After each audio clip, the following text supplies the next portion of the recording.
ये हमारे मुल्क है, फलस्तीन से तो बुरे हालात हमारे हैं। हम इतने गए गुजरे हैं, कौम का एहसास ही नहीं है। कौम निकल रही है, जलसों में निकल के दिखा रही है, अपना पॉइंट ऑफ व्यू दे रही है। आपकी आंखें नहीं है, आपकी समझ नहीं है, आपको समझ नहीं आ रहा। उसको इतनी सीटें जितवा रहे हैं, उसके जलसों में आ रहे हैं, जब वो कहते हैं हम वहाँ हाजिर होते हैं, पहुँचते हैं, सिर्फ इसलिए कि वो सच्चा खरा लीडर है। कायद आज़म के बाद बस यही आया है, बाकी तो सब ड्रामेबाज थे। गोली मार सकते, ज़्यादा से ज़्यादा क्या कर लेंगे, मार दें।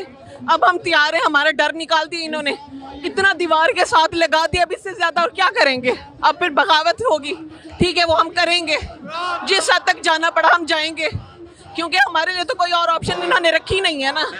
या कोई और ऑप्शन रखते, इमरान खान का क्या वो है। हम पीसफुल प्रोटेस्ट करते हैं कहीं भी, देखें सिवाय इस झंडों के हमारे पास कुछ नहीं होता। कोई क्या मसला लेके आते हैं, क्या लेके आते हैं, किससे डर जाते हैं ये। हम हर दफ़ा यहाँ पहुँचते हैं, हर जलसे जुलूस, सिर्फ अपने ईमान की खातिर, इमरान खान की खातिर, अपने मुल्क, अपने वतन, अपने आगने वाली नस्लों की खातिर। इनसे वो भी बर्दाश्त नहीं हो रहा, इन्हें नज़र नहीं आ रहा। उस आखिरी बंदे को मारने चले हैं, या फिर मार के दिखाएं, फिर सारी कौम ना खड़ी होगी तो फिर आप लिख लीजिएगा, ठीक है। फिर ये चाह रहे हैं वही सब कुछ जो नहीं होना चाहिए था, ठीक है। सारी आने वाली नस्लें इस मुल्क से निकल जाएं। ब्रेन ड्रेन हो रहे हैं बेटे, जो पढ़ लिख के अच्छा बच्चा जो ऐसा है वो बेचारा यहाँ नहीं आता। माँ बाप भी कहते हैं बेटा यहाँ कुछ नहीं है, तुम फिर वहीं रहो, ठीक है। ये जो इलीट, ये जो 3% अशराफिया है, या फिर इन्होंने ही रहना इस मुल्क में, फिर बता दें हमें, फिर डिक्लेयर करें कि ये भी फ़लस्तीन की तरह, इनका ये मकबूजा पाकिस्तान है, अभी आज़ाद पाकिस्तान नहीं है। पीडीएम के सारे चोर उचक्के उठा के हमारे सरों पे बिठा दिए हैं। हम इतने बदनसीब हैं कि हम इसमें से इतने साल हो गए, 70 साल से ज़्यादा, हम इनसे अपनी वो ही नहीं कर सक रहे, जान ही नहीं छुड़वा सक रहे, तरक्की ही नहीं कर सक रहे। एक कदम आगे बढ़ते हैं, आप 10 कदम में पीछे कर देते हैं। हमारे अंदर कोई वो नहीं है, बेगैरत कौम है क्या है हम बेगैरत नहीं है। जो हमारे सरों पे बैठे हैं, जो हमारे सरों पे मुसल्लत करते हैं ना, वो बेगैरत है। अल्लाह पूछेगा, ये आसमानों पे लिखा जा रहा है, ये हिसाब होगा, हम माफ़ नहीं करेंगे एक एक को, ठीक है। सब ने कब्र में जाना है, ये पैसा भी यहीं पड़ा रहेगा, जो मरात मिलेंगी वो यहीं रह जाएंगी, साथ उठा के तो किसी ने भी नहीं जानी ना बेटे, ठीक है। बस, और हमें दीवार से लगा दिए, इससे ज़्यादा क्या करेंगे। चला लें, गोलियां चला लें, ये जो एटम बम बनाया था वो हम ही पे चला दें, खुद सारे भाग जाएं मुल्क से बाहर। फ़ौज के हम कभी भी ख़िलाफ़ नहीं हो सकते। हाँ, इस्टेब्लिशमेंट के हैं पूरी दुनिया में, अमेरिका तक के जैसे मुल्क में भी जो है इस्टेब्लिशमेंट करती है, हर चीज़ है।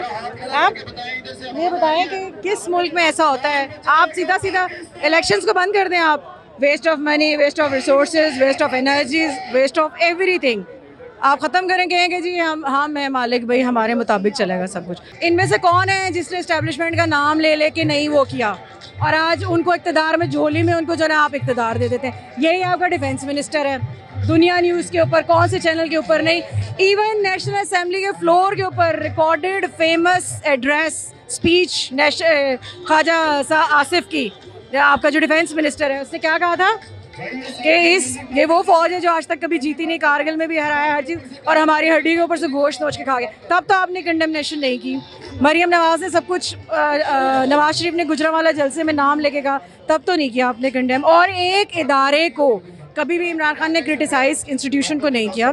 किसी भी इंडिविजुअल को क्रिटिसाइज़ करना डजेंट मीन कि एक इदारे को आपने क्रिटिसाइज़ किया है। उसकी एग्जांपल मैं देती हूँ। असद उमर साहब ने आज कहा कि खान साहब ने कभी ये नहीं किया, और आप ये कैसे कह सकते हैं कि जी सेंटिटी, एक सेंटिटी ठीक है, ऑफिसर की है, डिग्निटी, ऑनर है। हम ब्लडी सिविलियंस की कोई सेंटिटी नहीं है, कोई ऑनर, कोई डिग्निटी नहीं है। आप स्टेट नहीं है, स्टेट हम है। You are just a state machinery, ठीक है। आप मुझे बताएं क्यों नहीं हो सकता। इन्होंने कहा क्या वो मुकद्दस गायें हैं, गलती नहीं कर सकते, फरिश्ते हैं, गलती नहीं कर सकते। अगर ऐसा ही है तो इसकी एग्जांपल्स हैं। ब्रिगेडियर राजा रिजवान क्यों एग्जीक्यूट किया, क्यों सजाए मौत दी 2019 में। DGMO military operations general retired Iqbal क्यों सर्व कर रहे हैं 14 ईयर सेंटेंस जेल में, क्यों? जवाब दें। DGISI उस दिन तो आ गए थे अरशद शरीफ की दफ़ा सारा कुछ करने, अब हम मुंतज़िर हैं ना, आप हमें बताएं आके, जवाब दें। इमरान खान की दफ़ा आप उसको पॉलिटिकली जो है ना कि आप उसको क्रिटिसाइज़ भी करें और उसको निशाना भी बनाएं, और जो आप लोगों को सबको इतना पूरे रैंक्स और फाइल्स में इतना गम गुस्सा तब नहीं आता जब ये लोग आप लोगों के नाम ले लेके करते हैं। जीता हुआ इलेक्शन इसीलिए हराया था ताकि इसको पपेट बना के कंट्रोल कर सके। पपेट तो वो खैर नहीं बने, जो जो उनकी चीज़ें थी इसीलिए तो आज इक़्तिदार से बाहर है, ठीक है ना। 2/3 मेजॉरिटी होती, अपनी रिफॉर्म्स करते, अपने बिल्स लेकर आते, अपनी हर चीज़ करते, लेकिन अभी भी इंशाल्लाह ताला अल्लाह ताला ज़िंदगी दे उनकी, आप परसिवेरेंस, डिटर्मिनेशन और पेशेंस और इस्तकामत को सलाम है कि इतनी एज में आके भी माशाल्लाह अभी तक आज वो एक अकॉम्प्लिश्ड हीरो है, मुकम्मल ज़िंदगी गुजारी हुई बड़े आराम से, जिसकी एक शर्ट और एक बैट को आप साइन कर दे तो 5 करोड़ का बिक जाता है। वो किस लिए अपना ख़ानदान, अपने बीवी बच्चे हर चीज़ छोड़ के किसके लिए आया? मेरे और आपके लिए आया। आज़म साथी साहब कह रहे नाम लेके क्या किया? खान साहब ने नाम लिया, मेजर जनरल फैसल का नाम लिया, FIR नहीं कट रही, क्यों? जिन्होंने हमारे लीडर ने नाम लिया है ना, वो जिसको खुदा की पनाह कि जिसके जो विक्टिम है असैसिनेशन का, उसको PTV पे नहीं दिखा रहे, लेकिन जो आपने कवर के तौर पे पिस्टल वाला दिखाया था उसको आप दिखा रहे हैं, ठीक है। FIR में नाम लिए, 3 असद उमर को म्यूट कर दिया गया, क्यों? पार्लियामेंट तो है ही नहीं। पाकिस्तान का कानून, आइन और कानून इन्ना लिल्लाहि व इन्ना इलैहि राजिऊन, हम तो उसको मानते ही नहीं है।